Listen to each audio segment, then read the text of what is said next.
সজীব, তুমি কেমন আছো? আলহামদুলিল্লাহ, তুমি 1 মিনিটের মধ্যে আমাকে বলবা ইনফ্লেশন কাকে বলে? Okay, I will try for my best. What is inflation বা ইনফ্লেশন কি? ইনফ্লেশনের বাংলা মিনিং করলে আসে মূল্যস্ফীতি বা মুদ্রাস্ফীতি। যদিও মূল্যস্ফীতি আর মুদ্রাস্ফীতির মধ্যে তফাৎ আছে, বাট ইনফ্লেশনের বাংলা মিনিং আসে মুদ্রাস্ফীতি।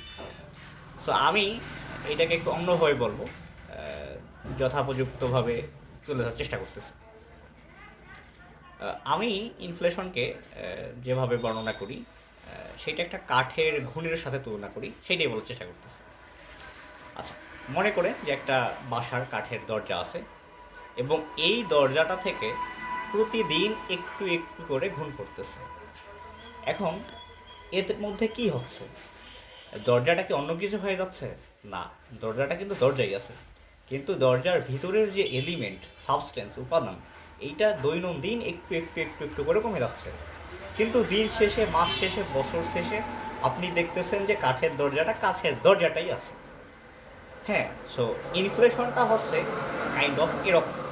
কেমন? আজকে 29 মার্চ 2025, আজকের এই দিনে আপনার কাছে 100 টাকার একটি নোট আছে, আমার কাছেও আছে। আগামী বছরের 2026 সালের 29 মার্চ এই 100 টাকার নোটটা 100 টাকাই থাকবে, কিন্তু এর মান 100 টাকা থাকবে না, 100 টাকার থেকে কমে যাবে। কত কমতে পারে? 5, 10, 7 এরকম করতে পারে। আমাদের সরকার নির্ধারিত, এটা বলা হয় যে 6 টাকা বা 7 টাকা, এর মতোই বাংলাদেশের ইনফ্লেশন রেট। আরেকটু সিম্পলিফাই করি, আজকে বাজারে একটা সিঙ্গারার দাম 10 টাকা।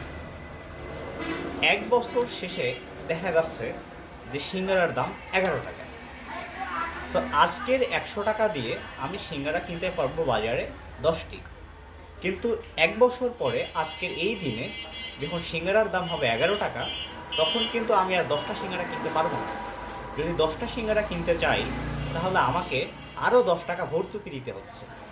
তাহলে আমার কাছে 100 টাকা আছে, আরও 10 টাকা যে আমাকে বাড়তি দিতে হচ্ছে, এইটাই হচ্ছে ইনফ্লেশন। তা সজীব, আমি আরেকটু বলি। জি, অবশ্যই। ইনফ্লেশনে কি কোনো মেরিট আছে, মানে সুবিধা আছে অর্থনীতির জন্য? ডেফিনেটলি ইনফ্লেশনের মেরিটও আছে, অ্যাডভান্টেজ আছে, যাই বলি না কেন, ডিসঅ্যাডভান্টেজও আছে। ইনফ্লেশনের মেরিটটা কী বা আসলে অ্যাডভান্টেজটা কী?